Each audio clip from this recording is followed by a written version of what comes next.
all developmental aid. And I'd like to call upon the first speaker from the affirmative, Toshi, to open the case of this debate. Around 7 minutes. Yeah.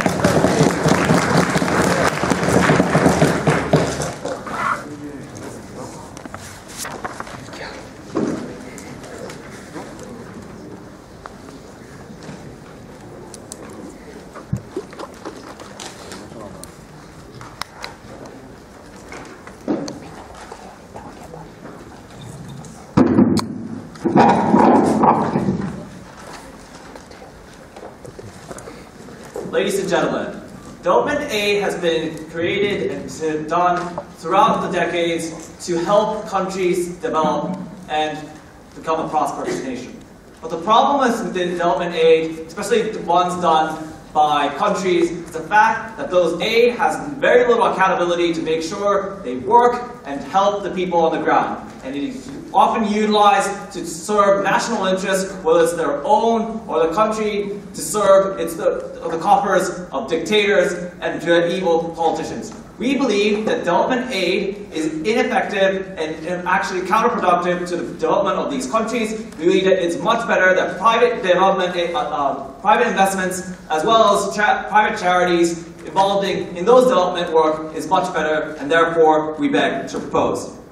What we are talking about in this debate is about development aid done by countries as well as international organizations. When we're talking about development aid, we're talking about building infrastructure, we're talking about building schools, and anything that's related to economic development. What we're not talking about is humanitarian aid, where we give to the aid disasters, disaster relief, and so forth. We're also not talking about military aid or anything that's non-related to economic development. We are also only limiting it to countries and also the, international organizations, and we allow charities to do private work, obviously, and also companies to give money in that manner. I'm going to talk about two things. First, I'm going to talk about the nature of aid and why inherently its structure is problematic in making it and how it makes it ineffective. Then I'm going to talk about the effectiveness of investments in charity. And finally, I'm going to talk about how those compare and contrast when you actually see the countries that we're talking about. These developing countries that have succeeded, countries that have failed. So first, about nature of aid. Because ladies and gentlemen, when we talk about giving aid to countries, the countries themselves that give this kind of aid has very little accountability. The only accountability they have is the voters that have given them tax money and the votes for the government to work. But the problem is that people that have given that taxpayer money doesn't want to give money to Mali or Chad. They gave that money to basically serve the broad public through public services. So there is no targeted intent for the voters or anyone to make sure that these kind of aid is effective in a manner that helps the local citizenry. So that's the first problem. And second of the problem is the fact that even if there was interest in this kind of development aid and how it's used, there's a problem of interest. Why would countries simply give aid just for the sake of the local citizens? Most of the time, in fact, almost all the time, that aid has to serve some kind of national interest of the donor. And sometimes the benefits of the countries that are receiving it receives second priority. Yes, ma'am?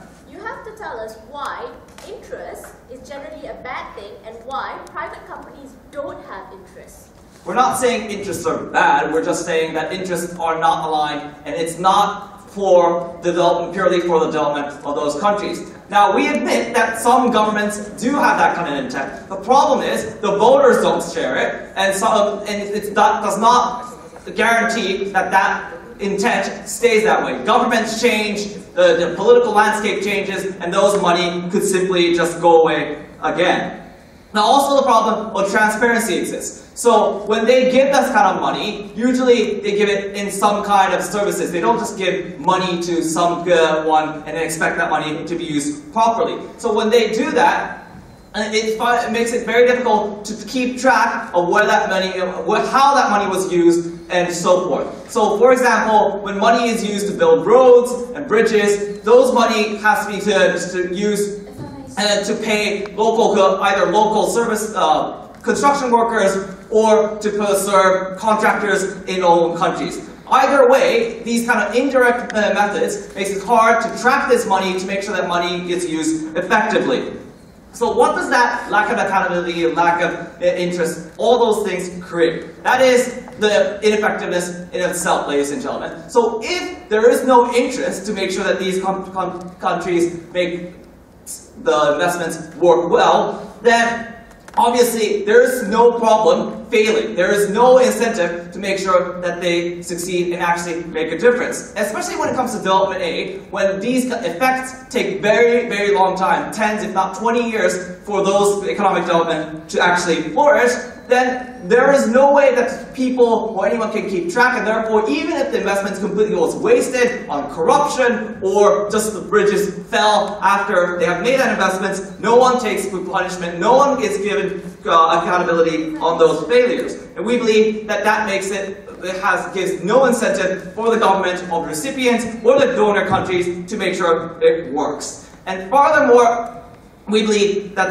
even if they have interests to make it work, they have other interests that corrupts it, such as national interests of the country. So many times countries give tied aid, which forces the recipient countries to use certain services of the donor countries. When Japan gives money to many countries, they force them to use Japanese contractors to pay Japanese construction workers so that the own country gains benefit, even if that makes it more expensive, even if that makes it more ineffective. So that dual, the conflict of interest always makes it problematic. So what's the difference between aid and investment? That brings me to the second argument. So if it's very simple. Investments are done to get a certain kind of return, otherwise it's considered a failure. If a company invests and that flops, the CEO is fired or they are not given a demotion. So there's a clear incentive for the people that gives investment to make that work. And if there is an if the money helps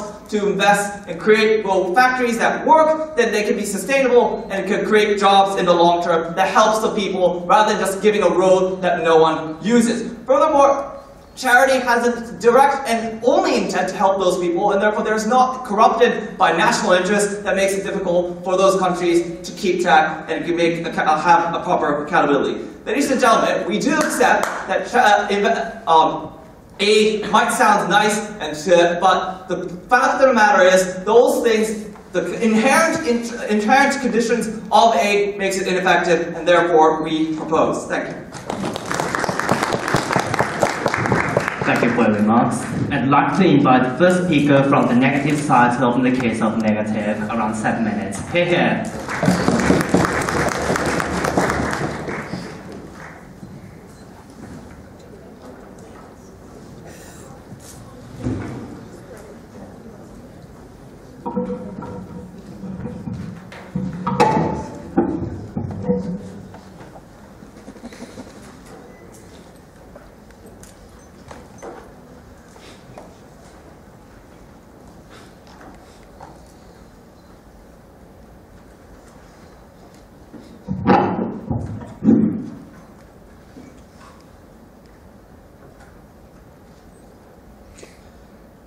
Mr. Speaker, ladies and gentlemen, what Toshi told you in the entire 7-minute speech was that charities are better. We say on opposition that charities are not mutually exclusive to developmental aid. Have all the charities you want. Have every kind of donation that you want. We think on our side of the house that developed countries have a moral obligation to make up for the colonial policies that they had taken 200, 300 years ago, and they have an obligation to pay the consequences of those policies, which is why we are ready to stand on the opposition in today's debate. We've got several pieces of rebuttal before moving on to substantive. Firstly, they contradict themselves when they say these development aid is used for national interest. That means, Mr. Speaker, ladies and gentlemen, that there is some kind of benefit returning to that home country. Thereby, taxpayers not having enough interest is not going to be an issue. If these home countries manage to benefit, no thank you, as a result of taxpayers' money, and these countries get a return as a benefit of the development aid, we don't think that therefore that's a problem on our side of the house. Secondly, they told you there is no way to look at accountability. We say that there is actually, because when you give development aid, you usually have very specific obligations about what you have to use that aid for. We don't say, here's a lot of money, do what you want with it. We say, we're going to give you several amounts of money, no thank you, to build bridges, to build ports, to build roads, and other specific goals that you have to meet in order to continue receiving this kind of developmental aid. We don't think that the idea that there is no accountability is actually existing under their paradigm. Secondly, we tell you that this is actually the same as private company investments, which they are propping, because private company investments say you have to use our corporations' whatever concrete, or you have to use this industry's heavy vehicles in order to build factories, in order to build roads. So we don't think that having no accountability is something that is unique to developmental aid on our side of the house. And moreover, Mr. Speaker, it doesn't really override the moral obligation that these countries have towards paying for the consequences of colonial era policies, which brings us to the first point. But before that, yes. When do you think, until when do you have to pay off to the colonial powers? Actually, the effect of that is gone. And until when do you have to establish that? Until when do we keep continuing to pay developmental aid? We keep continuing to pay until we see the light of a credible industry, until we see the light of credible progress and credible development. No, thank you. And we already are able to tell the difference, right? For example, in 2008, Japan stopped sending aid to China when it realized that China was doing very well on its own and is probably set to look to overtake Japan as the second largest economy in the world. No, thank you. The idea that you can't tell the difference between what is development and what is incredible development is something that is totally nonsense. So moving on to the first point. Mr. Speaker, if you look at the structure of developmental aid, you realize that it's about colonial states giving developmental aid to ex-colonial countries. Why is that? The reason being, ladies and gentlemen, that the developing countries are in the peripheries precisely because of the colonial policies which were inducted by these heads of state, the colonizers, Mr. Speaker. For example, if you look at Belgium and Rwanda, Belgium upset the ethnic balance inside Rwanda, placing the minority Tutsis on a higher level than the Hutus, in Hutu majority in Rwanda. No, thank you. Culminating and setting the things in motion that culminated in the 1994 Rwanda genocide, which Rwanda is still recovering from, which the cause of which the effects of which still haunt Rwanda to this day. And also, for example, the Indian economy destroyed as a result of resource extraction by the British East India Company, never being allowed to develop their own industries on their own. The reason, Mr. Speaker, no thank you, that these countries are being deprived of their opportunities towards economic development is precisely because these colonial states entered and undertook selfish policies that got rid of any chance of development, that screwed up social infrastructure, that screwed up societal life, and that is the reason why we think that these colonial states have the moral justification to keep receiving aid, and these colonizers have the moral justification to keep giving aid until they make up for the lost 200 years which they lost in development through these kind of selfish policies. Secondly, how do development aid fulfill the purpose of development?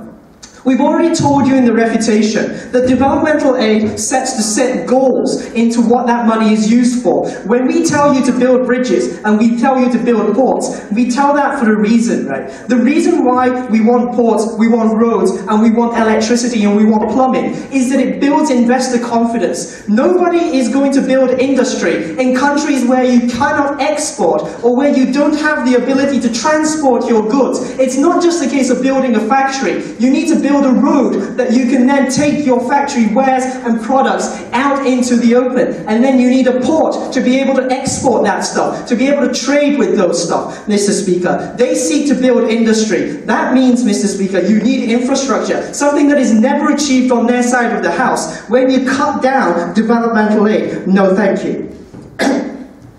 We think that using specific methods to ensure that there is development of these kind of specific infrastructure has several benefits. Firstly, it builds investor confidence, thereby incentivizing the corporations, the private corporations that they talk about under their paradigm, to actually enter these countries in the first place. The least developed countries in the world who do not receive development aid do not have any investor confidence and therefore are still in the peripheries. Secondly, the creation of infrastructure itself leads to the creation of jobs. These people, roads don't build themselves, right? You have to hire construction workers. You have to hire people who operate the heavy machinery, thereby ensuring that a percentage of the local population is firstly employed in these kind of manual labor. Secondly, get the know-how to build roads by themselves when the developmental aid stops as a result of the development, right? So you actually not only have investor confidence and the infrastructure itself, it also creates short-term employment, also long-term technological know-how about what you want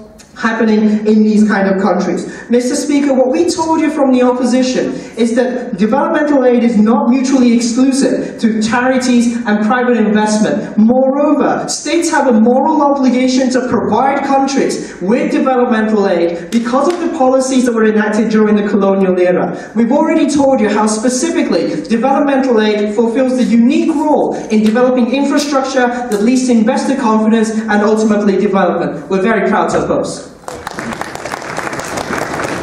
Thank you very much. And I'd like to invite the second speaker from the fountain to continue the case of them around 7 minutes.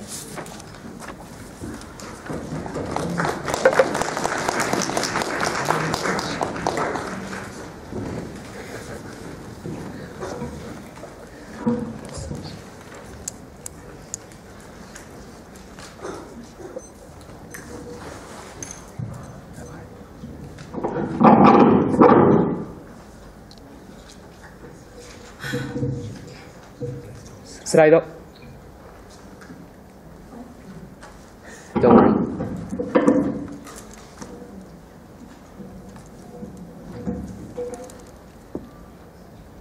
Ladies and gentlemen, 5 rebuttals before I go into any of the proposition side of the case. Right. First of all, they say that colonialism is a justification in order to provide developmental aid, and that's the reason why we should do it. Well, first of all, there's a lot of countries that give developmental aid despite the fact that they have never been colonial powers. But secondly, the question really becomes, until when do you stop? Because they said that when we see benefits, when we see actual produce, or when we see actual results. We've been continuing for like 50, 60 years now, and we haven't been seeing any results. So do we continue for another 50, 60 years now? Or do we actually change our mechanisms and transfer to something that has actually shown more powerful results? Secondly, they talk about Belgium and how it actually split up people, and the Hutus and the Tutsis, right? How does giving money to these countries actually help solve the social problems that are about hatred, about massacres, about genocide, right? We don't think that just simply giving money to these countries actually help that powers, or rather, actually empowers the government that helped kill these massive amounts of people. But thirdly, they talk about how investment doesn't actually help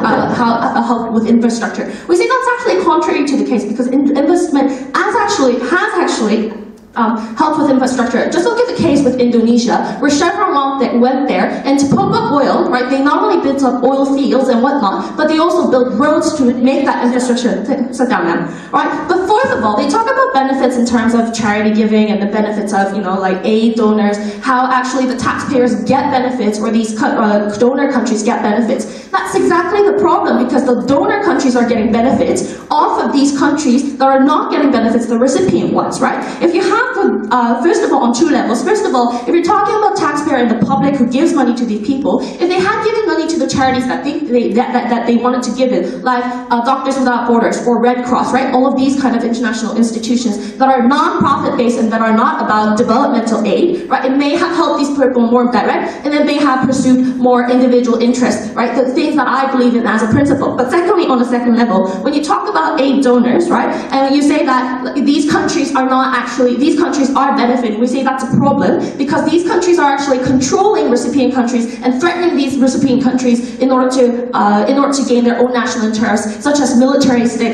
geographical strategy, right? The way that we actually have a lot of military devices within, of the United States spread all around the world, right? So fifthly, when it comes to interest, what we were saying from the proposition side of the house on the Prime Minister's speech, the interest that we see is different from the interest that they see. Because first of all, when you look at interest from aid, the only interest that these countries have is to just give money without having to deal with the transparency or deal with accountability, right? Because once you write off the check, then it doesn't have anything accountable or held accountable to the donors. But the problem is when it comes to investment, right? The difference is that when you invest something and these private companies or these international organizations are looking for certain results and you have a bit of money and you have invested in it, you want to see the results because once that money is gone, it's never coming back and you have your profits endeared to that, right? So we think that when it comes to the interest of these countries and the interest of profiteering people, that it's better to have the interest on both sides, the recipient and the donor, rather than only on one side. So basically, so let me go on to the arguments from the proposition side. Okay. Secondly, it's about control. Okay. When it comes to the idea of control of these countries, we think that aid is a very powerful mechanism and a political currency within international institutions. Right. So first of all, control. We think that whether it be conditional aid or non-conditional aid, it's both problematic because if it's conditional aid, like they want to say, right, then you help these countries in your own way. For example, in 1987, right, Vietnam was given aid by the United States, $8 billion. 75% of that was used in buying U.S. goods and U.S. services and U.S. goods. Right? We think in terms of those kind of perspectives, it actually killed the local market of Vietnam and actually made it more problematic for the people to sustain their lives after that aid was given. So even if you help in your own way, we think that's problematic. So let's say that you have no conditions at all, right? And you take your hands off on you and you leave it to the countries. That's exactly the problem when you have no transparency and the dictators and the regimes and these corrupt governments actually use it as a term of bribery, right? And you have, at the end of the day, nothing goes to the people directly. We say it's a better approach to have these people receive aid or receive investment directly through companies and through their income mechanisms, right? But secondly, let's talk about international financial institutions and international organizations. We think when it comes to national aid that is given from country to country, from government to government, it's actually used as a tool of threat. Why? Because aid is a political currency, right? You see companies, countries like Japan, or countries like the United States, or countries like France bullying certain regions of the world, certain countries of the world, so that their economy is better. For example, when France had a problem with Western African countries, right, because they were colonial powers there, they said that they would cut off aid so that these countries would vote in the United Nations in the way that they want them to on things like Middle Eastern issues, right? We also see United States doing the same thing. They bargain with aid for votes in the United Nations. But it's not the problem with United Nations only, because it leads into infrastructures like IFIs, right, and international financial institutions like IMF and World Bank and the OECD DAC. Why? Because these countries, the powerful countries, the superpowers of the international society are the ones that give the most amount of money to IMF and World Bank, and they're the ones who get to pick the president, to pick the infrastructure, to pick the structures, and they have the most amount of voting power when it comes to reformation of these IFIs. And there's really no way to reform the IFIs unless you take that power away from those powerful countries. So when you have a system, international system that actually allows buying votes by threatening these poor countries, right? And then you have these countries that bully other recipient nations into their own national interests of the donor countries, like you see with India and Bhutan relationship. We think that's a problematic issue, but it's also very, very dangerous because you're talking about an international society that's controlled by the certain powers. Now they told you we have to get over colonialism. We say this is neo-colonialism. But why is investment different? Because we think investment is not about control, right? It's about profit that actually directly leads to the income of people. Because I don't think one single company can ever contribute and contribute and control the politics of a certain nation. It's not a power of one country. We think that when power is diversified through a lot of different groups and through a lot of different interested people, then that's when actually transparency comes, and that's when people can people can benefit from this policy, and therefore we're very, very proud to propose. Thank you for your remarks. And I'd like to call upon the second speaker from the negative side to continue this debate. Around 7 minutes, please. Here.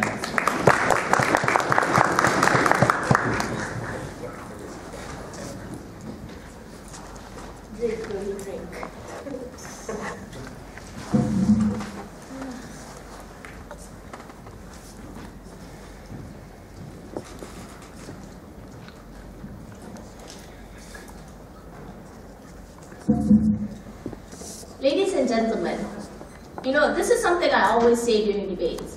If your house has termites, you call pest control and you fix the problem.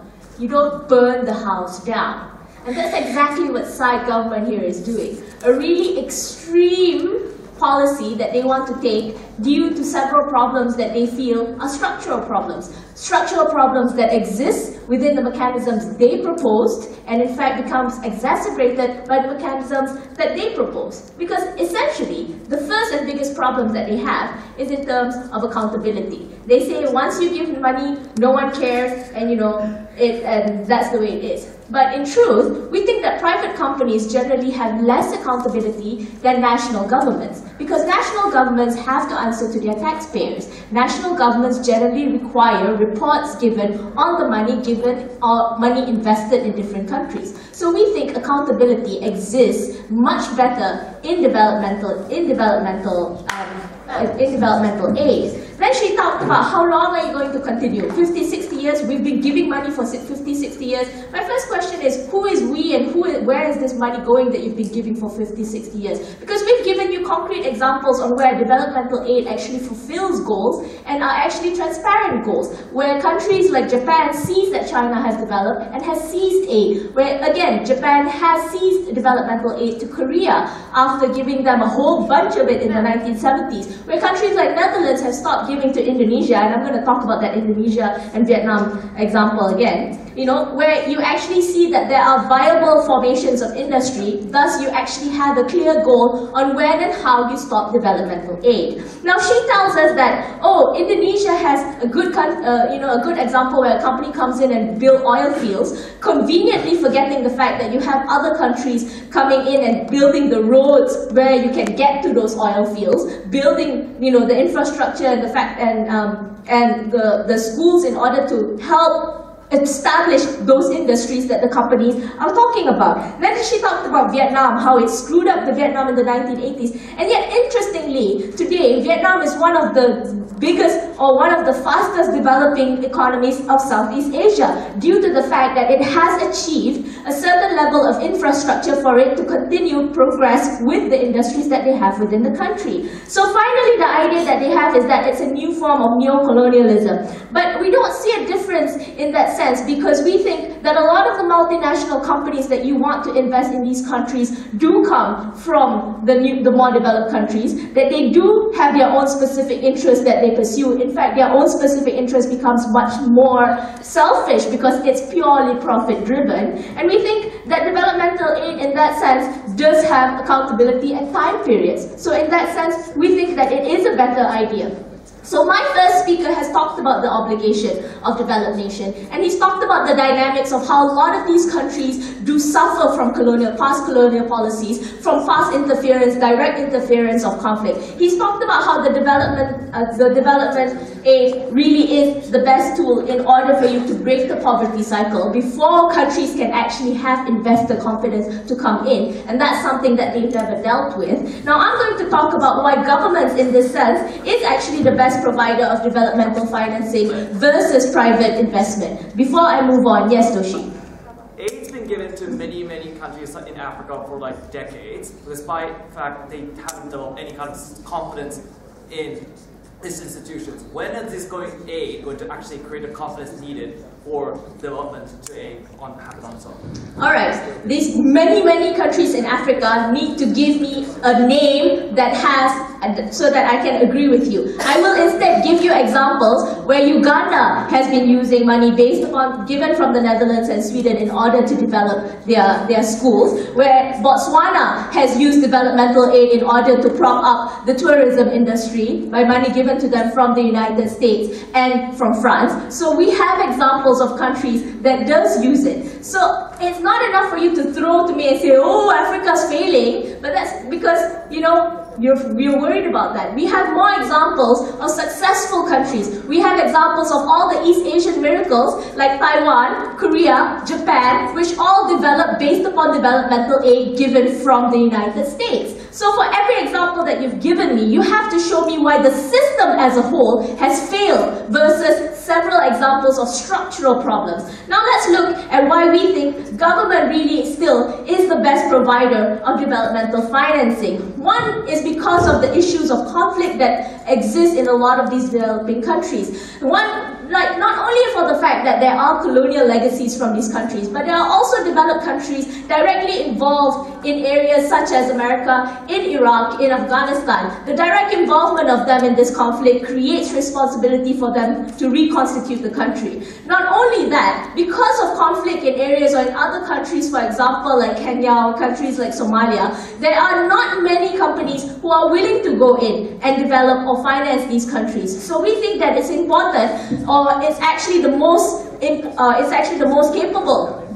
Is the most capable actor in order to provide developmental aid. But more than that, we think that governments are probably the best financiers because there is more of a neutrality in terms of how the money is used. We think that generally private investors tend to become focused on where the greatest investments and where the greatest return lies, and that would create lopsided development in the countries. Private companies are more likely to focus in areas of greater return, like for example of Indonesia, where you have private companies going only into rich oil areas in Aceh or in Sumatra and forgetting all about other areas like in Java or in West Borneo. So you see, there is a necessity for you to ensure that vis-a-vis private companies' investments, which we actually have no problem of having, you need to have a balance with developmental aid as well. So overall, what we on the side of the opposition tell you is that it's not an issue of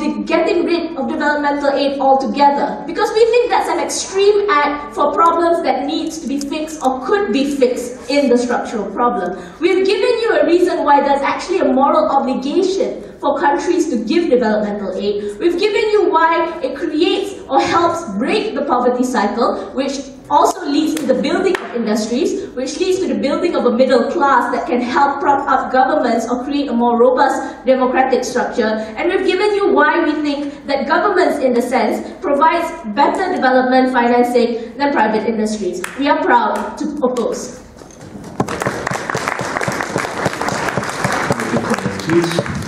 And I'd like to call upon the whip speaker from the fountain side to continue this debate around 7 minutes speech. Here.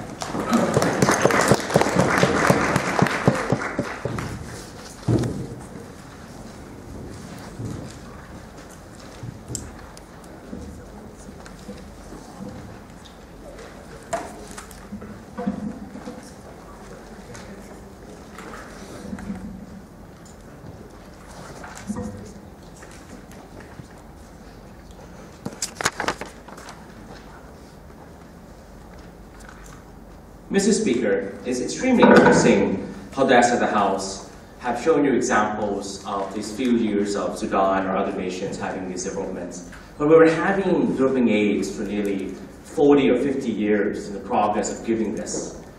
The question then that, what is that end goal? They kept saying that this money is in and something has happened, technically. We think that something happened is not enough to just say so, but it must be something that has an end goal to sustain that country itself. And that has not happened in the premise they've proved. We have never proved to you that that funding is given has been proved in the long term of the nation, succeeding in the wrong one, except as well. In the majority of nations that most nations receive developing aid, maybe only 3 that receives, and I know that has gone, improving that. I example Japan, South Korea, and so forth. But countries in Africa that we've been giving them for so long, what's happened there?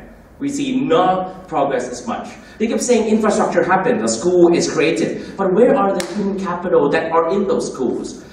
That development aid doesn't provide you to that extent and that long-term sustainability itself. You have a building, you have a cheap building, you have a cheap road, but there's nothing on the ground situationally. We want to give you two clear clashes in the debate today to provide to answer. And the first clash is clear about the clash where they say that the moral duty, because they kept saying, this aid is giving for a responsibility itself by a nation that been colonizing that country before time. Correct. But the question is this, we asked a question at POI, if you remember or not, just check your notes if you wish to do so, to Dalman. It's clearly saying that we will give until they receive the stability.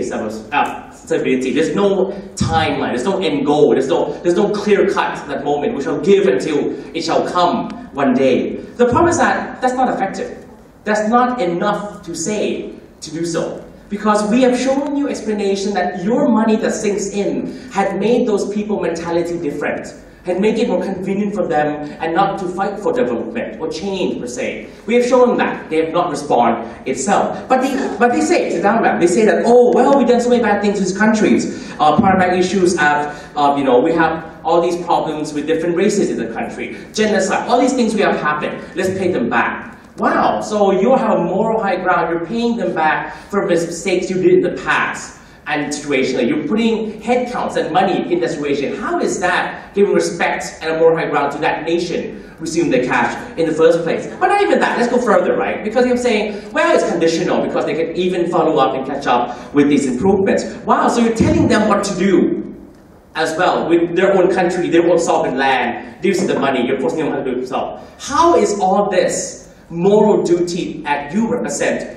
on that side of the end itself, but you're dominating the control of that finance and you want to do so, you receive benefits from that money that you want to do so, you're putting money on head counts on people instead of well, the problem is made in the past. So what you should be doing, that side of the house, sit down man, is partnership. Is partnership, growth in the long run, development. And we say investment, is that a better approach in this debate today than just giving development aid and just leaving there? Because investments is something different. Now, let's be clear, how does this investment relate? There are many countries actually that state subsidize these enterprise or these firms to go down and invest in different countries as well additionally. That is a mechanism that you can apply as well to have involvement and assist and help that investment in that country. Now that becomes the second clash point we explained, is that investment and aid, and which one is more comparison. Let's think further, right? Because investment has a better pre-calculation of risk, because there is a benefit back. Now, Lynn kept saying that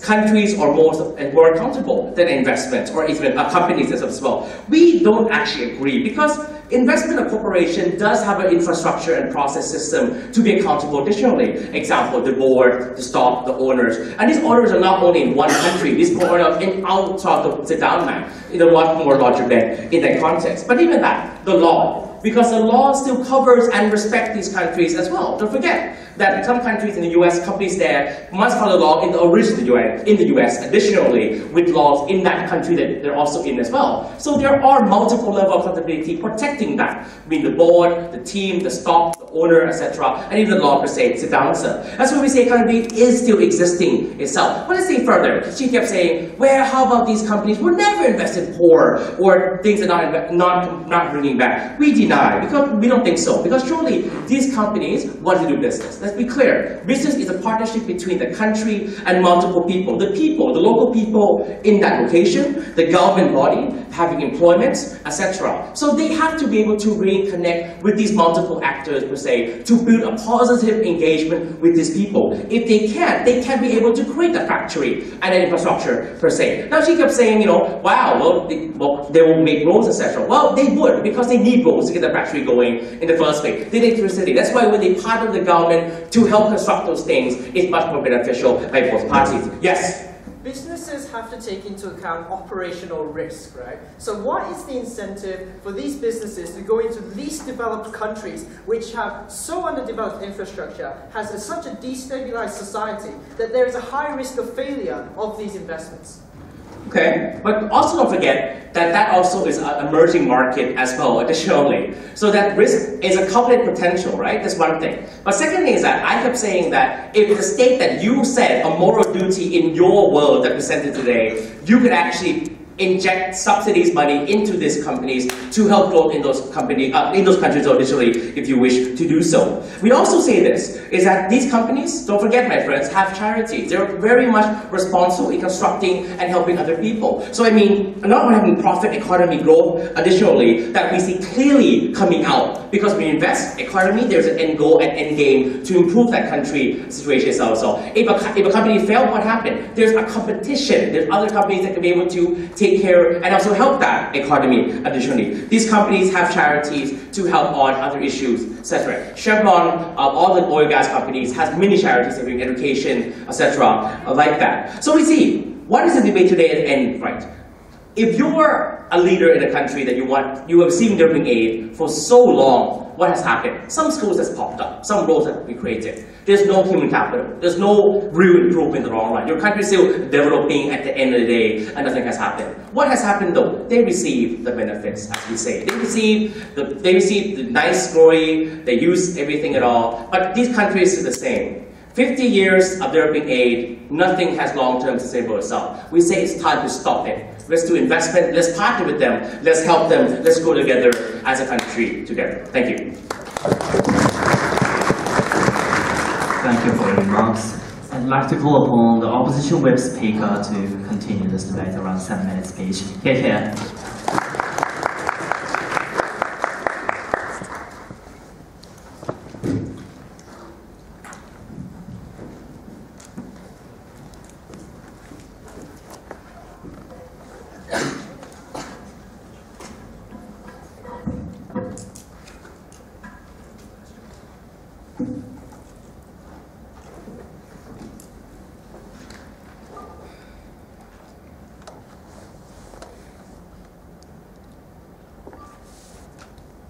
Honorable judges and distinguished members of this House, I'd like to bring in two main questions today that I hope will bring some means of, clearing up the debate and establishing what we are really talking about.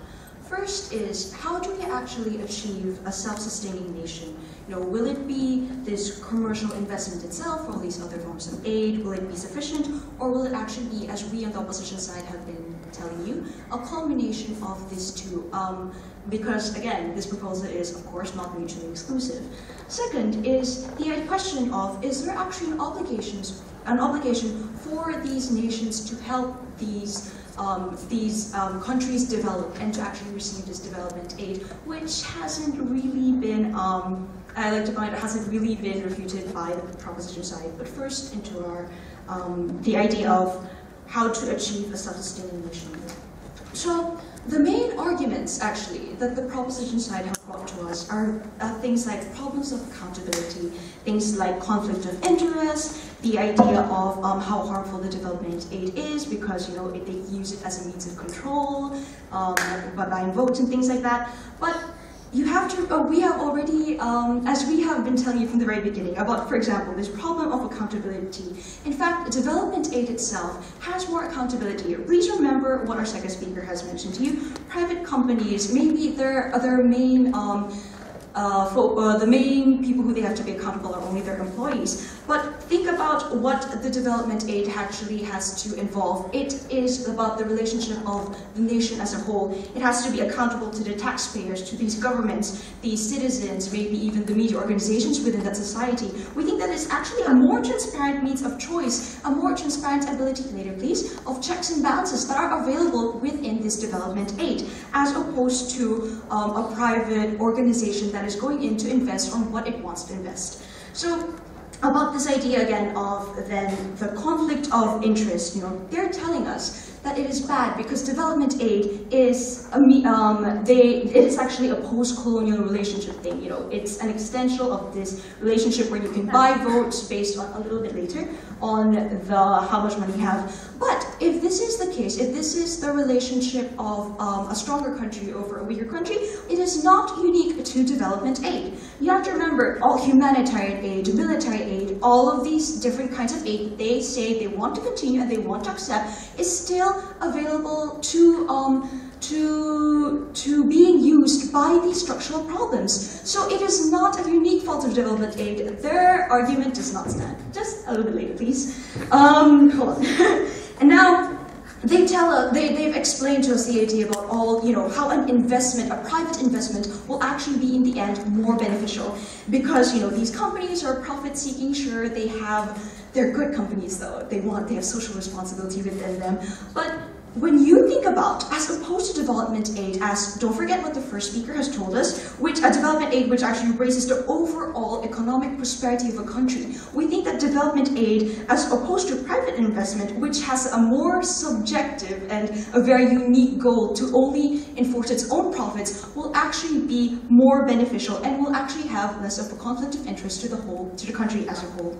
Yes? All those aid examples that succeeded you talked about, those aid were given 50, 40 years ago. How do governments and politicians take accountability for something they've done or not have succeeded like 30, 40 years ago? Okay, so with regards to that, I guess I'll jump a little bit first into the obligation of nations to help, right? Please remember what our first speaker has told us today about what are the nations that are actually currently recipients of these development aids. A lot of them are actually nations which have, again, these post-colonial, colonial histories. And so they were in relationships where they were unfairly taken advantage of. It has been a relationship of tens, sometimes hundreds of years of oppression that has actually resulted in a twisted, say, economy or social structure that has emerged. Hold on, please. So, because they have created these relationships, we cannot expect, just because you give a little bit of development aid for, say, 10 years, that it will immediately erase all the harmful effects that they have created within the colonial relationship that they have had for maybe even hundreds of years more. So we cannot expect immediate results. As development is done, we think that until we reach this credible route to sustainability, that either as a self-sustaining industry, that the government itself, where it can continue its own path to development, that we cannot stop development aid, or we cannot take it away completely. Although they have said, development aid is actually all the more harmful, it will lead to this mentality of slavery, this relationship of dependency, please remember all the success cases that we have concretely brought out to you. If this was the case, that development aid only further reinforces this unstable, relationships, then what about say Japan and China, or what about during World War II, when the US has given development aid to Japan, has given development aid to South Korea, or even to the Philippines, wherein all these different countries are now able to sustain their own development. We think development aid itself is beneficial, and if done correctly, it can help in the construction of a stable and strong economy, especially when you look again at what development aid is, right? So it is this creation of infrastructure, again, of schools. It's a means of creating this sustainable economic prosperity. It generates jobs, it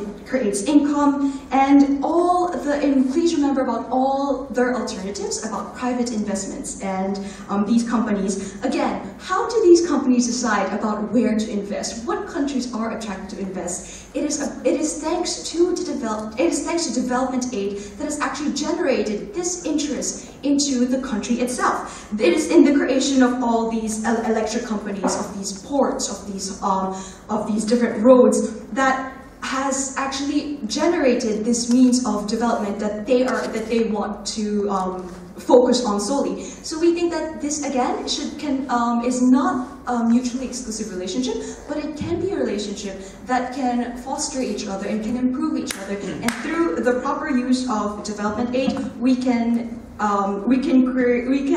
create in a better future for all these nations. Thank you. Thank you for the remarks. And I'd like to invite the class speaker from the opposition side, Kowa, to please sum up this debate with a 4-minute speech. Kaycee.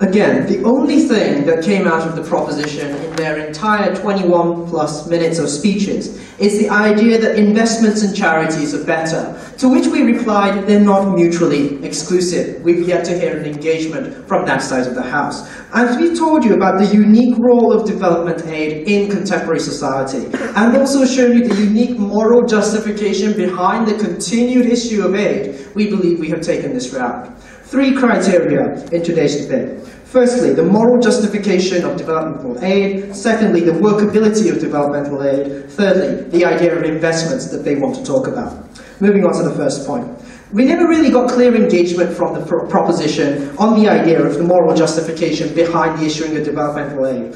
All the government had told you was in the government whip speech. He said, they're a headcount, they're a red society. Why do we take that into account? Because we're responsible for it by and large. That's why we take it into account, right? Because Belgium is responsible for screwing up the Rwandan society, and because the British East India Company is responsible for screwing up the Indian economy. That is why we have the obligation to make sure that these countries have the opportunity and also the resources available to them in order to ensure development. No engagement from their side of the House, because they never really told you how these ex-colonial states are morally absolved of their responsibilities to make sure that these countries develop. They just told you that nothing has changed. We think that that is not adequate engagement on their side of the House. Secondly, they talk about the workability of developmental aid, and they say we cannot take accountability for it.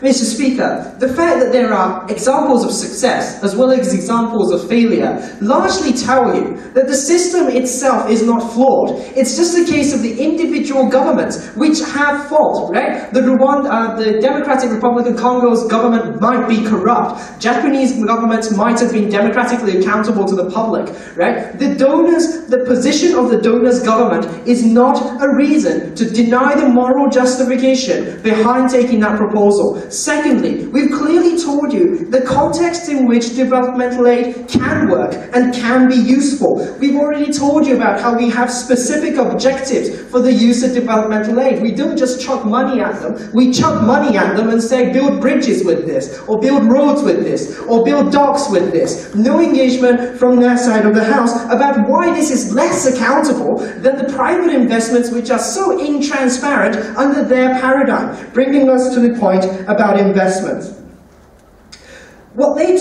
Firstly, we tell you that investments in charitable donations are not mutually exclusive under our paradigm, where we have developmental aids and charities and donations. But moreover, what we told you on our side of the House is the unique niche that developmental aid fills between charities and investments and developmental aid. We've already told you about how private investment is lopsided and is fundamentally flawed because of consumer risk, because of investment risk. They want to avoid high-risk places with high conflict zones or no infrastructure at all. They are unable to reach these places because even if they want to reach them, as TJ told you in his whip speech, they are unable to do so because there are no roads and because there are no access to ports, which means that investment is not worthwhile. We tell you that these can only be changed by states which do not give out of utilitarian calculus, but give out of moral obligation, and we allow them to build roads, and we allow them to build consumer and investor confidence. That is how states develop. We don't really see why these countries are able to develop on investment alone. At the end of the day, Mr. Speaker, what the proposition has told you is that change hasn't come. We tell you that that is not the reason. More importantly, we tell you that change will come, and that is why we're very proud to oppose. Thank you for the speech. I'd like to invite the last speaker of this debate, and the last speaker from the affirmative side, Toshi. Please sum up this debate with your 4-minute speech. Kaycee.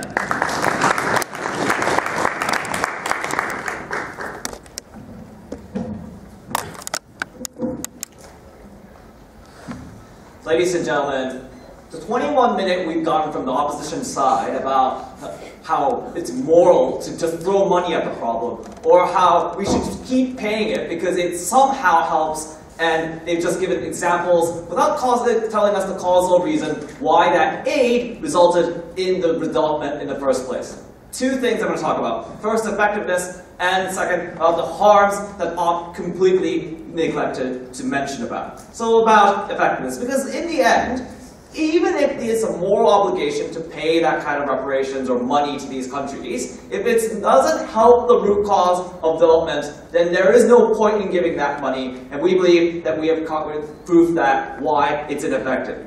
They gave examples about Uganda and China, of all countries. They said, we gave them aid, they developed. There is no causal link there. All they said was, we threw money, something happened, and therefore the money caused that.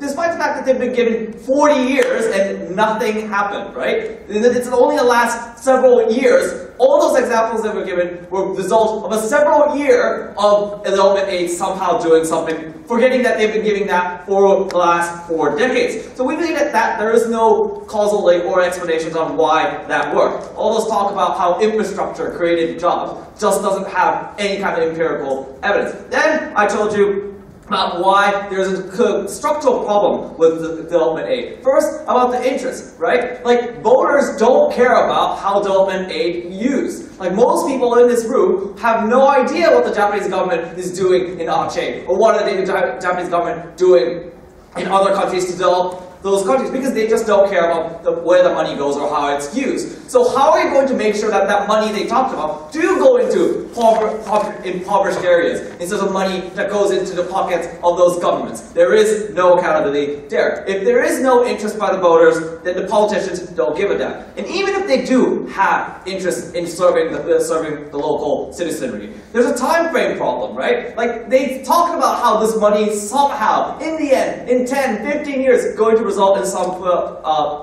success. I told you from the very first speech that these people are not going to be in office when it fails or when it succeeds. So how are we going to know this was a result of the politicians or the aid? We believe that that's why there's no accountability. Compared to that, at least a private institution where they might be profit-driven, but that profit-driven incentive is exactly the accountability you need to make sure that that road does not go to the middle of nowhere. It goes to an oil field, which creates jobs, which creates the oil that creates revenue for those countries. We don't want infrastructures laid out like in spigots of middle of nowhere. We want to make sure that it's used properly in an economically effective way. Investments make sure of that, because if those money is wasted, the board fires the CEO, or the stock prices go down. We believe that that is a better accountability than all those murky intent about that the opposition provided. That brings me nicely to about issues about goals, right? Because like they talk about, oh, it serves both the interests of the country as well as the donors as well as the recipients. Like if the the donors